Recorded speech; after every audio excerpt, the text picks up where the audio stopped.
Thanks for checking in on the State of Basketball Podcast, episode 32. I'm Adam Miller, and I'm here with Jaren Wilt each and every week, and we're going to be bringing you the news and notes on all 11 Division I schools in the state of Indiana, because in 49 states, it's just basketball. Second week in a row, right? We're focusing on just one school. Well, I guess two Indiana schools and Yeah. one neighboring school, right? Yep. So we're expanding outside of Indiana a little bit. We're still going to talk about two schools. One we have mentioned in passing a few times, but we didn't cover it throughout the season. So yeah, it's going to be a fun one, I think. Yeah, I'm really excited about this interview. So obviously, if you're here, you see the title, you know who's coming to join us.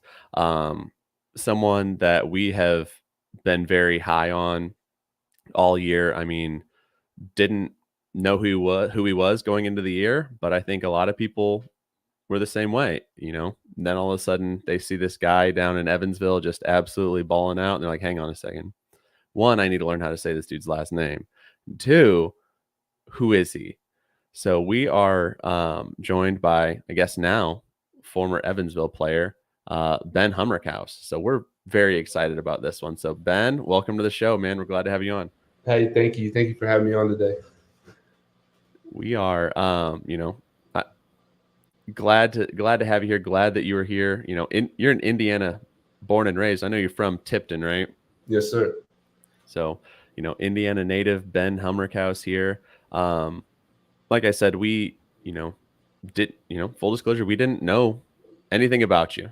Like, Jaren and I were not plugged in Evansville, weren't plugged in on the Huntington basketball scene. I think the only time I've been to Huntington was when I went to basketball camp. But I'm a little old for you to be teaching me at basketball camp. But my friend's son was talking to me, and he said that his son went to basketball camp like 2 years ago there, and he's like, I think Ben was there when my son was there. Yeah, probably. So you're teaching the youth in the state, keeping them balling. So you want to get into it, Jaren? Yeah. All right. So before we talk about your amazing college career and everything you've done there, I want to talk about like your background. So you're from Tipton, and kind of what was it like growing up in Tipton? What's your family like? What was life like for Ben growing up? Yeah. So Tipton, it's a small town of about 6,000 people in the city, 10,000 in the county. So it's like the most Indiana thing you can get. Basketball or high school athletics, basketball, football, and all that is like the king of the town. There's a bunch of fun stuff kind of in the city during the summer. I mean, it's a good spot growing up. So like with my family, my mom and my dad, they had 6 kids, so I'm one of 6. I have an older sister and 4 little brothers, and my family means the world to me. They've been incredible since I was young, just battling in the backyard. And now as we've grown up, they're a bunch of people that I highly respect as people, but as believers and followers of Christ, my family's the world to me, and I love them to death. Yeah, that's awesome. You said they helped you move in. I guess you just moved in to your new destination. You said they helped you move in. Did they recruit all the little brothers to come help you move all your stuff? We usually tried. My first 2 years at Huntington, they were a little more willing to come on the trip and to help out. But now my older sister's through college. Will be my 5th year in college. The brother right below me is about to go into his 3rd year. You don't get many brothers for the move-in trips anymore. And so I got mom and dad and the youngest for this one. The other boys in NAIA are actually like have real jobs and work during the summer, so they couldn't come today. Not taking some PTO to help you move. It's funny. No. That's awesome. But so, we talked about it a little bit leading up into, our intro. So after high school, you go to Huntington, and it's an NAIA school. What was your recruitment process like in high school? Not sure how accurate, but I think you might have had offers from Marion and Incarnate Word as well, at least according to 24/7 Sports. So kind of talk about that recruitment process while you were in high school. Yeah. So to kind of preface, like it helps my recruitment make sense. I played the game of baseball all the way up until about my junior year. Loved the game. It was something I really wanted to do for college. But as I went through high school, you kind of grow a lot and you love to shoot the three. And there's a lot of opportunity for people who are tall to shoot the three well. And so I didn't play AU until right before my senior year. I played one season, played on a small team. I mean, I wasn't really recruited well, or not well. I wasn't like a highly sought after recruit.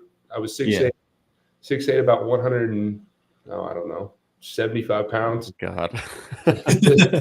Little dude. Well, tall, but fairly skinny dude. So I had 3 NAIA offers, Huntington, and then Bethel, which was on that list, and then Marion. And then I held the Incarnate Word for about 3. I held the offer for about 3 hours until a kid committed and took it. Wow. So my recruitment was kind of scary. It was very different. I mean, I didn't have much exposure though, just because I hadn't played much AAU basketball. I always played the game of basketball growing up just because you live in the state of Indiana and you love it.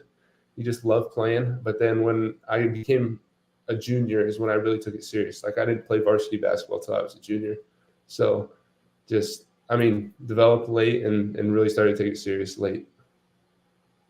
You had a hoop in your driveway, didn't you? Oh, absolutely.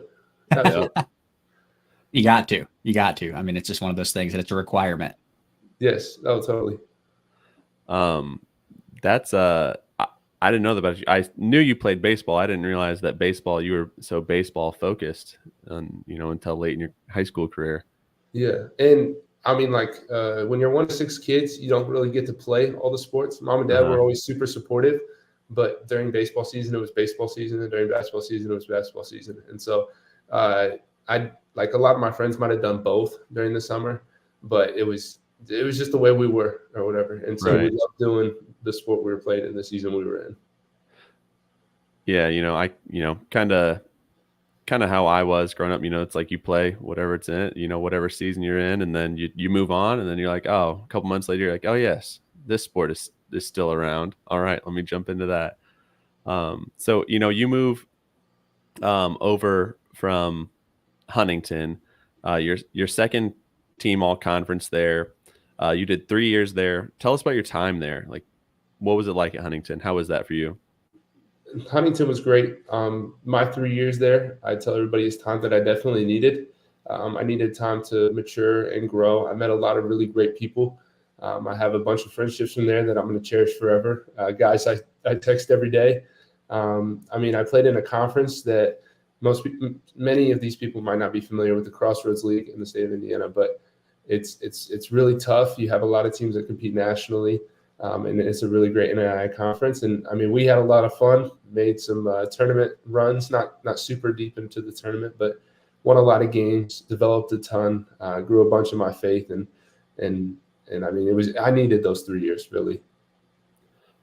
What was kind of the thing that made you pick Huntington? I mean, were you dead set at that point on playing basketball at one of the schools that offered you, or like how'd you end up like what made you just pick Huntington, I guess?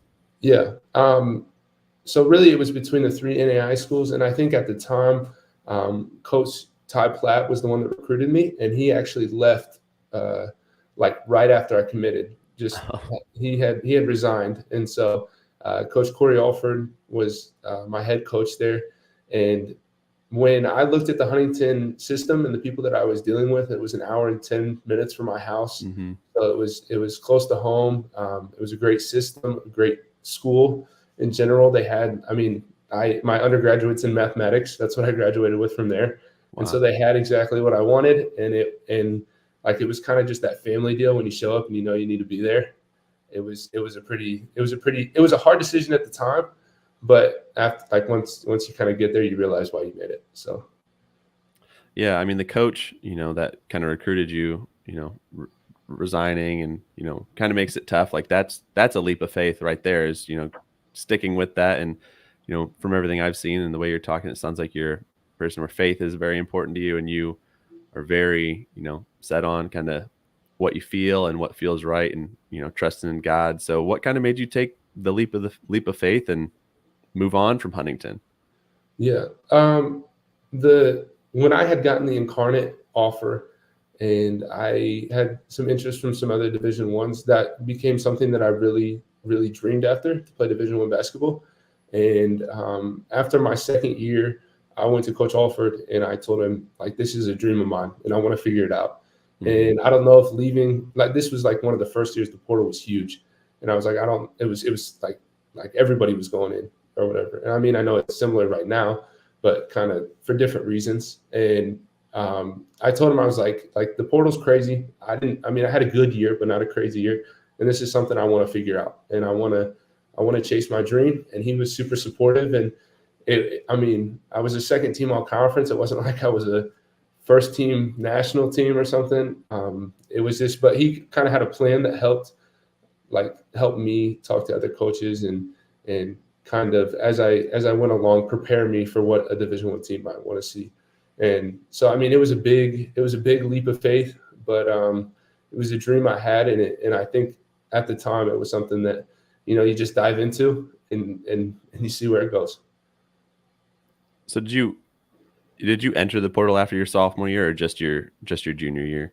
Just my junior year.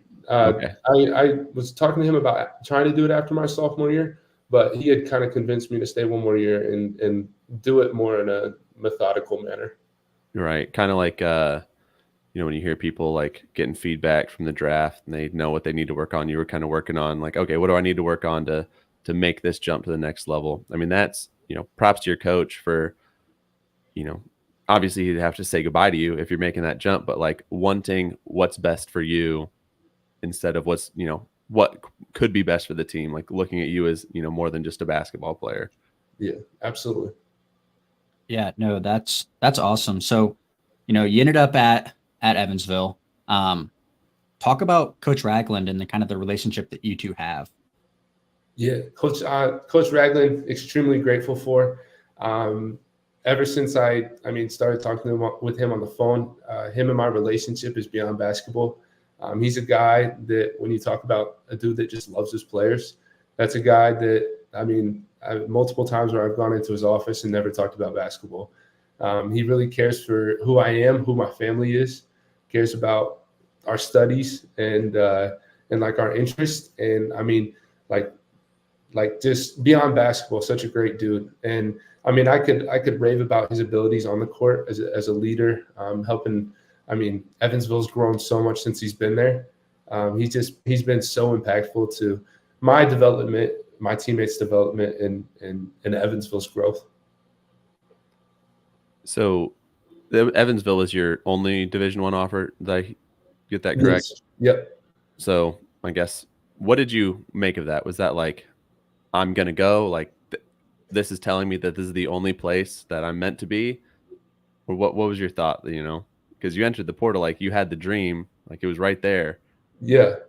The way it kind of went down is, so I had talked to Evansville and two other schools. You kind of hold that unofficial offer, where like you kind of go on a visit and it would happen.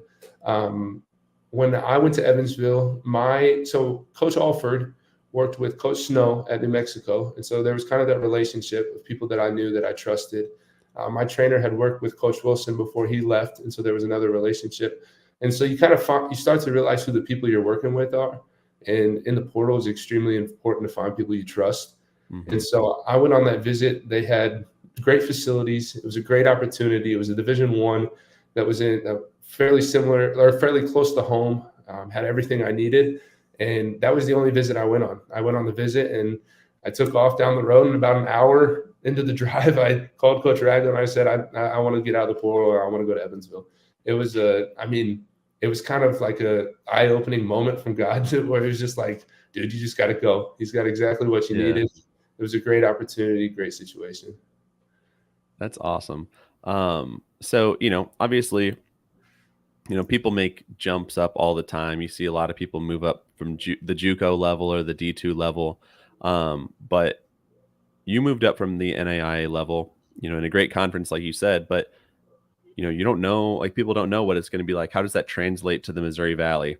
But you come in this past year and you just kill it. You average 14.7 points, 4.7 boards. You shoot 41.4% from three and 75.7% from the field.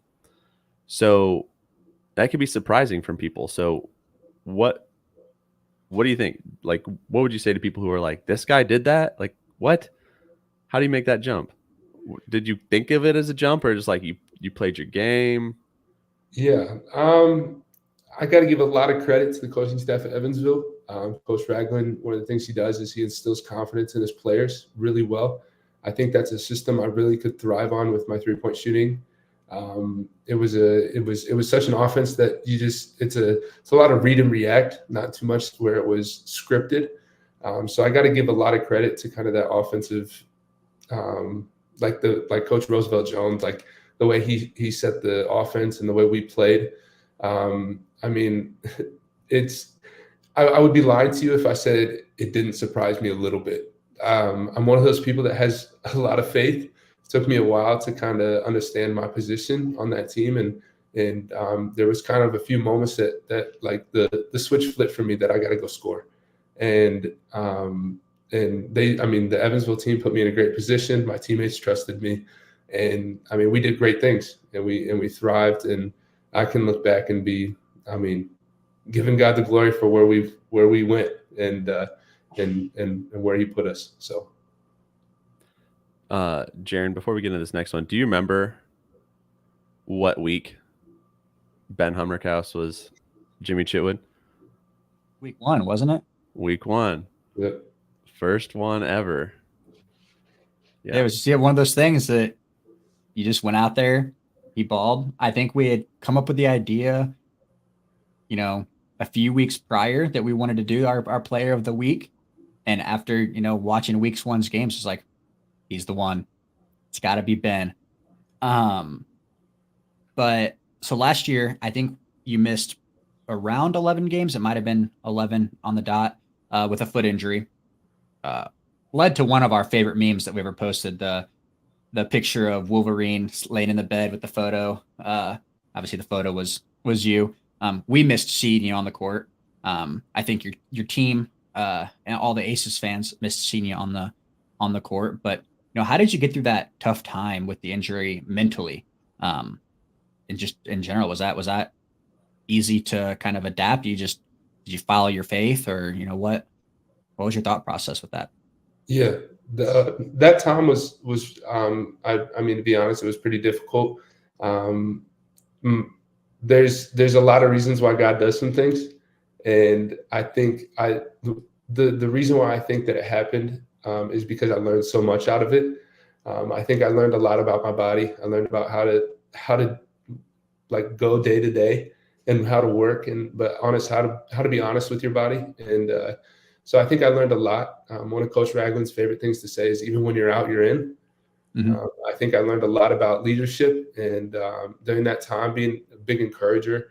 You honestly hate sitting and watching your team play.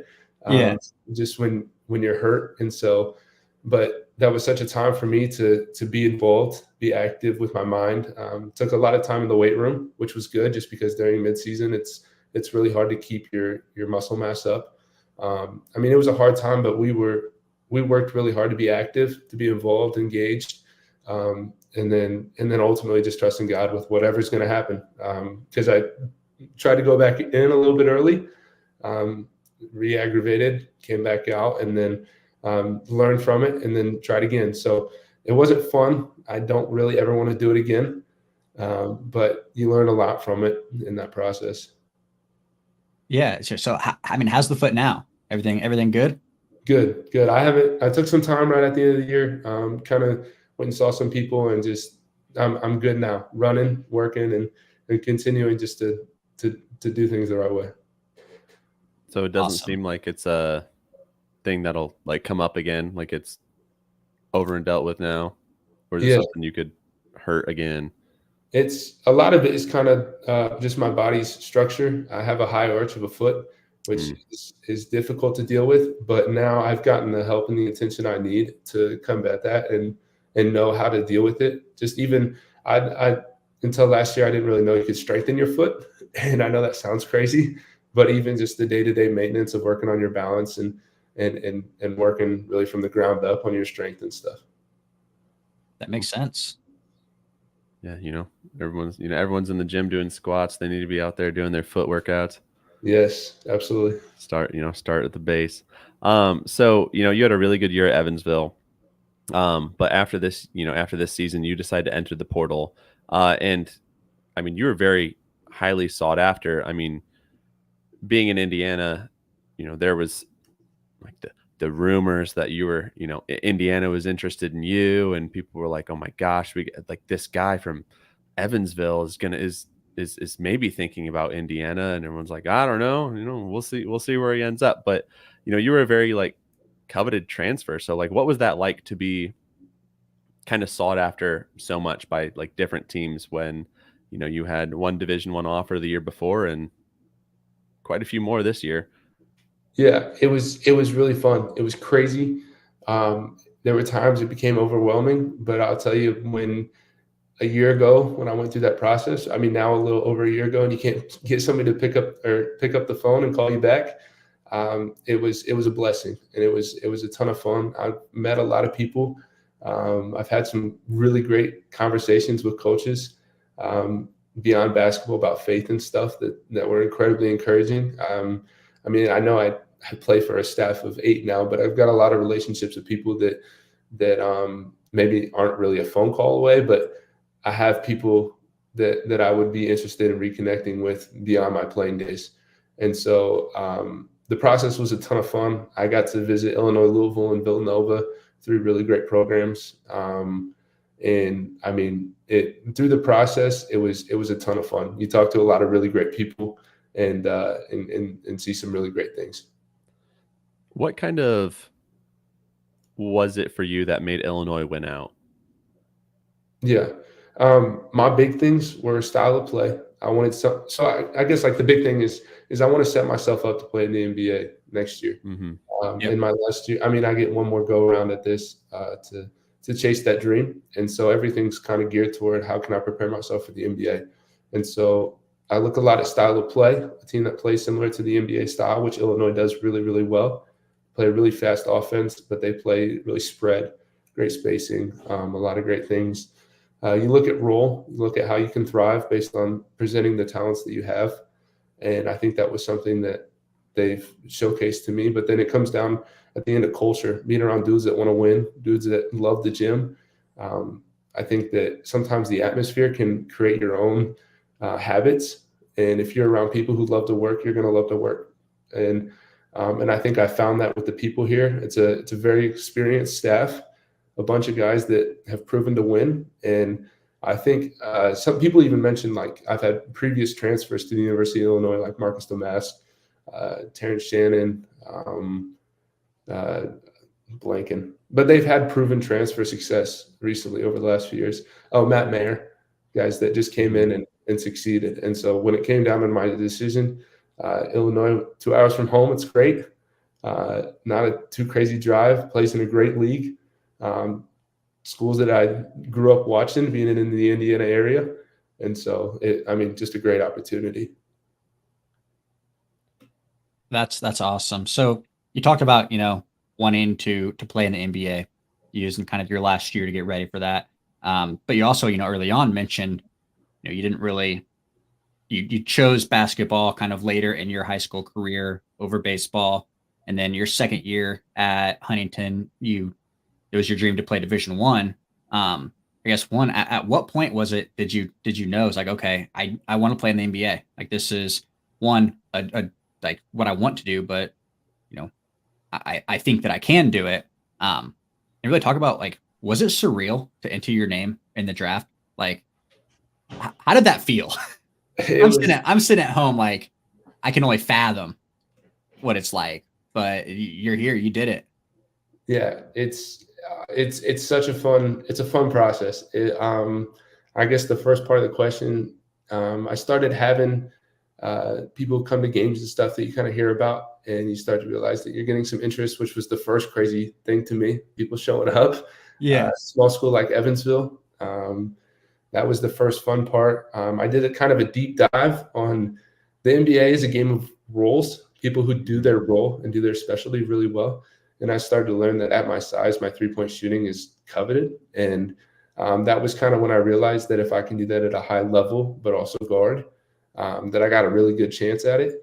And so I think it probably was about mid-year when I really started to do a deep dive on some film of guys in the league, guys like Sam Hauser, Duncan Robinson's the name that everybody would talk about, Cam Johnson, guys like that are in the league because they are extremely skilled and have a special craft of being able to shoot the ball, being able to play, make reads. And so I'll tell you the draft process, entering your name into the draft was a ton of fun. The workouts were fun. You meet some great dudes that are great basketball players.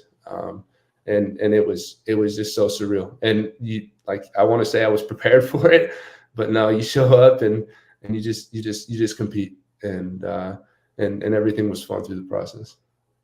That's awesome. So I guess what else did you learn from the process, just in general?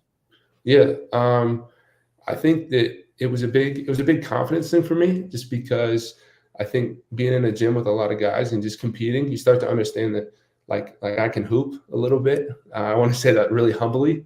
Yeah.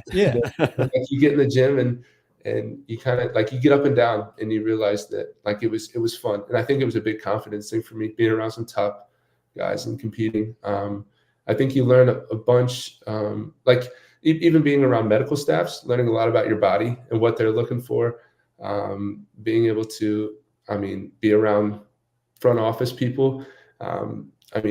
I don't really know if I'm allowed to say names, but you just kind of sit around some people and you ask them great questions about what they're looking for and just kind of pick their brains. And you learn a lot about how, the NBA is so complicated, but even just getting a little glimpse of that. That's awesome. So you got some good feedback on like things you should work on, things you need to, it was, on court things that you need to work on. Did they give you some feedback on that? Yeah, a bunch of stuff. The big thing is proving that I can guard multiple positions, just because the NBA tends to switch so much. Yep. I had one of the front office people tell me that, like, I asked him, I was like, what do you want to see? And he goes, I just want you to go to the Big Ten and prove you can guard prove you can guard a 6'5", 6'6" man. And like Evansville, we played some really great guards, but the guards in the Big Ten are just big. And so being able to prove that you can guard multiple positions, but then also just continue to be efficient. You should have some opportunities in practice here coming up to go against some big guards for sure. Oh, absolutely. But you even mentioned it. The NBA is always looking for 3-and-D guys. Mm-hmm. That's like every trade deadline, every offseason, it's like, all right, who are the best 3-and-D guys? Who can we, as an NBA team, who are they going to bring in, just from that perspective, right? It is a coveted thing. You don't hear people saying, we have enough shooters. We got enough people who can shoot. We're good. Now that you're in Champaign, though, so, you're transferred, you're playing for Brad Underwood at Illinois. What can people kind of expect from you this season? Just a guy that wants to win, compete, play hard, do a lot on both sides of the ball. A guy that, this now being my 5th year, comes in with a lot of experience, maybe not at this level, but a lot of college basketball experience, a guy that just wants to lead and love on his guys. You get to know me. I'm a pretty just fun, chill dude. I love talking to people and just I don't know, loving on the people you're around. I want to see some Ben Humrichous booty ball out there. I want to see you backing somebody down from the 3-point line, just at least once. I think it'll happen a few times. We're going to be a pretty big team, and I think I'll get that advantage a few times. Heck yeah, we'll be looking for it. Specifically 3 times. So, you'll play Purdue twice.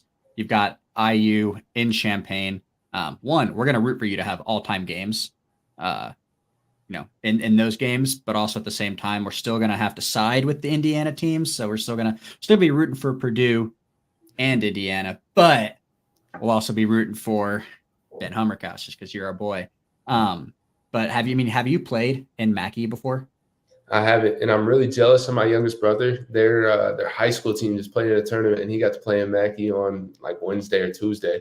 He beat you to it. And he was telling me it's fun or whatever. So I'm jealous, but I haven't played there yet. But definitely excited to. Definitely going to be a fun one back in the state of Indiana. Yeah, for sure. That'll be. I've not seen a game in Mackey. Obviously, I've seen it on on TV and clips and everything, it's always rocking. So we hope you enjoy it. We hope you get the positive outcome that, at least for you, right? Like I'm not going to say we want you to beat Purdue, but we want you to ball out for sure. Yeah, drop 40. I mean, if you're gonna raise your NBA stock, do it then. Go into Mackey and drop 45 on, whoever's guarding you, Trey Kaufman, Ren, or whoever they've got guarding you. Just ball out, man. Are you I guess kind of another question. Are you, I guess if you're a fifth year, are you familiar with like the other guys who play like at like Indiana? Like I guess it'd be what Anthony Leal would be, Trey Galloway, like they're your grade. Yeah. I think. Were you familiar with them like back in high school?